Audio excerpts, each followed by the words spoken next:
الحمد لله رب العالمين والصلاة والسلام على من لا نبي بعد بندرابي جولبه هدتوبه radio tele dubango e onon be dido groupeaji whatsapp groupeaji nafoore mere andu annabima andu diine ma topira hajuma hoto fijir diine ma ya to Thierno ma namde dewal ma Allah mbiyamo Thierno holko nelado sallallahu alaihi wasallam wi holno juldanno holno hordanno holno waditno haran cukkoda e makko al mustafa sallallahu alaihi wasallam hol sababu Thierno Ousmane jomiraade subhanahu wa ta'ala jangtimto deftorum teddunde caggal a'udhu billahi minash shaitanir rajim bismillahir rahmanir rahim قل إن كنتم تحبون الله فاتبعوني يحببكم الله ويغفر لكم ذنوبكم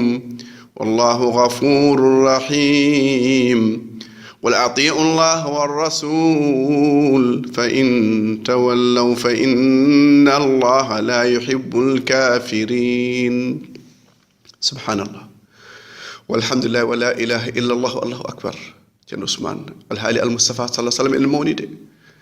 an biiɗo aɗa yiɗi Allah nodditiiɗo en yiɗi Allah mbiɗa a waawa yidde Allah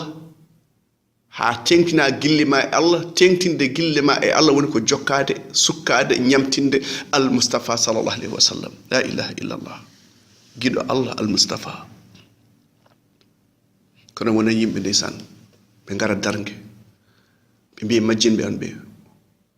onon majjini min onon bonni peeje amen onon mbi hoto min cukke makko ɗum waɗi ndeysan ɓe ngata piɗeede maɓɓe picca ɓe mbiya tallah ɓe mbata tallahi in kunna la fi dalalin mubin إذ نسويكم برب العالمين وما أضلنا إلا المجرمون لا إله إلا الله من بكوي مجر بند من غنو من فندي أوني الله Thierno Ousmane holko woni fondude neɗɗo e Allah Allah yamirma goɗɗo yamirma ko wona ko Allah yamirma ko Allah hatma goɗɗo wima ya wat ko Allah hatma ko Allah addama sariya goɗɗo ara sawdina sariya Allah Allah wima ya sukko e al mustafa goɗɗo wima ya sukko e neɗɗo tagaɗo tawi ganduɗa kañum renaka no al mustafa sobirani kanko goto woni cuɓaɗo annabi battidiɗo kanko sariya wonta ar diina wonta ar hoto fijir diina ma nangu diina ma jiɗa Allah ɗum waɗi Allah wi ndeysaan woni yimɓe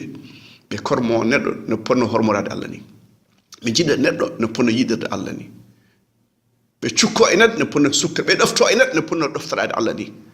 mbaɗa anda ko Allah to yaforo bakkar ghafiri dhambi wa qabili tawb ghafiri dhambi wa qabili tawb shadidil iqabi dhi tawli la ilaha illa huwa ilayhi al-masir ala dewre sona Allah ko toon battande ɗum waɗi Allah wi Thierno Ousmane ومن الناس من يتخذ من دون الله أندادا يحبونهم كحب الله والذين آمنوا أشد حبا لله بنجد ندو نبون يدر الله بكل ندو بدمنا ندو أرسوك الله جوجي fitani ma ko jungo ko woni bakar ma kanko yaforo o yafo ma o yafo jinna ma o yafo besgu ma wa yafade bakar ala ko jogani hoorem sako goddo bandirabe sahilabe yo Allah hokken yidde jomiraade subhanahu wa ta'ala tindinore mum ko sukkade al mustafa sallallahu alaihi wasallam Thierno Ousmane hanke en kali bide ndesan Halima bint Saad de mustafa sallallahu alaihi wasallam jippibe ndesan bali kari ñalbi kaari nayi kaari kosam heewi gawri heewi ayna mbatti wiyeede onon ko on jahara ngaynon to ɓi zuwoyba ɗon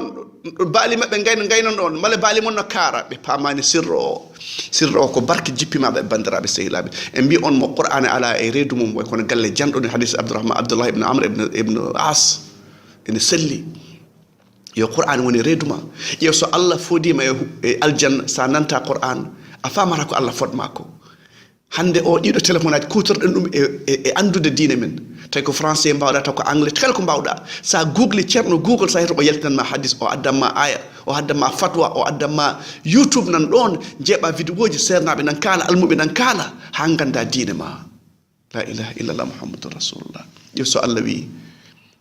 رب المشرقين ورب المغربين فبأي آلاء ربكما تكذبان أفهمني يتو إنجلي يتو تفسير فرنسي يتو تفسير إنجلي فما دين ما سافدام الجنة حور عين كأمثال اللؤلؤ المكنون جزاء بما كانوا يعملون يو أن فدادم كون anda ko Allah fot mako sen ganduru ko Allah fodin e mojjere ko Allah rokken e mojjere ko Allah njurum Allah pewal Allah mojjere Allah en dogara payento neddo payen ko ta Allah kanko wi fa firru ila Allah inni lakum minhu nadhirun mubin wala taj'alu ma'a Allah ilahan akhar inni lakum minhu nadhirun mubin lisan halima jettu al mustafa sallallahu alaihi wasallam addanto yummu kono mo yiɗi Moustapha heddo toon koyemo joni noon o pumi nawta ɓiyam o makkatal mo karam ne heewi ñawuji mbala toon omo suure omo reene haali mo ruttina al Moustapha sallah sallam to bani Saad al Moustapha sallah sallam cukle yaade duuɓi 5 walla 6 eɓe gaynanno borti caggal wuuro ndeysan kankoye sukaɓe kankoye ɓe muynirta ɓe bandi ko o bi halima arin dogan mo o ya umma enenam bandam quraishi oy ko woni ko hebti bande quraishi o warbe ngari be jettimbe lelli moy leydi be ceeki reedu makko ƴiƴam nan walniro ƴiƴam ne walniro de sar halima e jom galum dogi be ngari be mabbe al mustafa sallallahu alaihi wasallam no yimmirado wadata ni hayyo sambam ko woni sambam be to yeso makko ne waydi be bi ko woni o warbe ngari en bonni cumci daneji ɓe lelli may ɓe ceekireɗam eɓe jiilo toon hunde oɗon gandi koɓe jaltin toon ɓe jalton hettere ndeɗo hettere wonno feccere seyɗane gueɗal seyɗane e al Moustapha sall ittama ha laaɓi bandiraɓe sehilaɓe bandiraɓe gaare mbasen fompademo mbasen arditademo mbiɗen ko yen ñamtinmo won yimɓe jettini serna mumen e qualité ji ganduɗa ƴeew woni mbiɓe kañumen ndewata siraɗe ni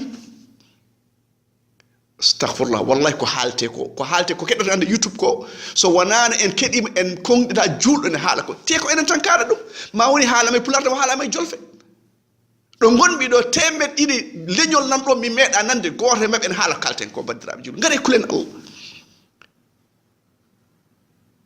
la ilaha illallah muhammadur rasulullah Allah wi wama qadarullah haqa qadri wama qad mi astaghfir mi wareftade ko haala ko wareftade ɓe min gade nawta mo to yummakko halima ndeysan joom galle ɓe mbi haade Muhammad sallallahu alaihi wasallam haade worko hepti ɗum nawta mo to yummakko ndeysan ɓe gaddi mo yummakko ne andi wona oɗo waktu e ponno addu ɗum halima ari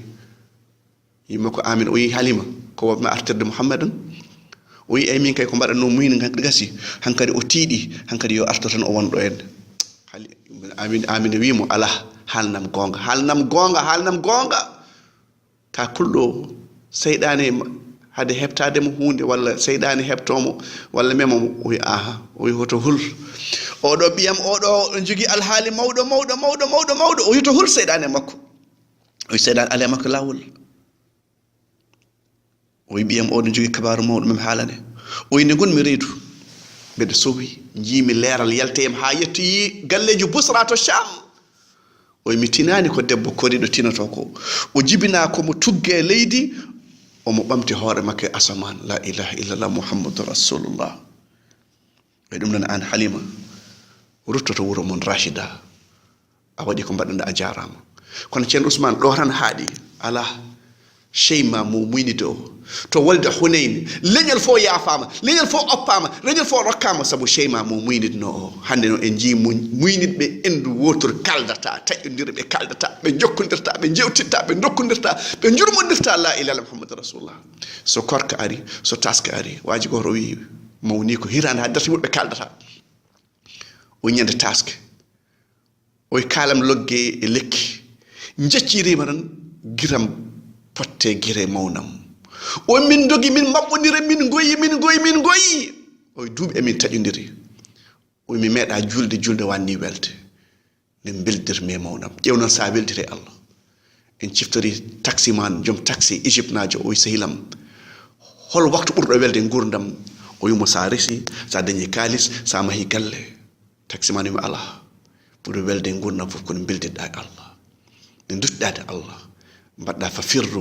fafirru ila Allah dokɗa paata Allah hoto addir shirk hoto addir mawnikinare hoto addir hasidagal hoto addir gancu Allah ƴewata ko ɓernde ma o ƴewata cumci ma o ƴewata jawdi ma ɗum woni fafirru ila Allah inni lakum minhu nadhirum mubin wala taj'alu ma'a Allah ilahan akhar inni lakum minhu nadhirum mubin sal wuren ha jango جكن سيرة المصطفى عنده دينما سبحان ربك رب العزة أما يصفون وسلام على المرسلين الحمد لله رب العالمين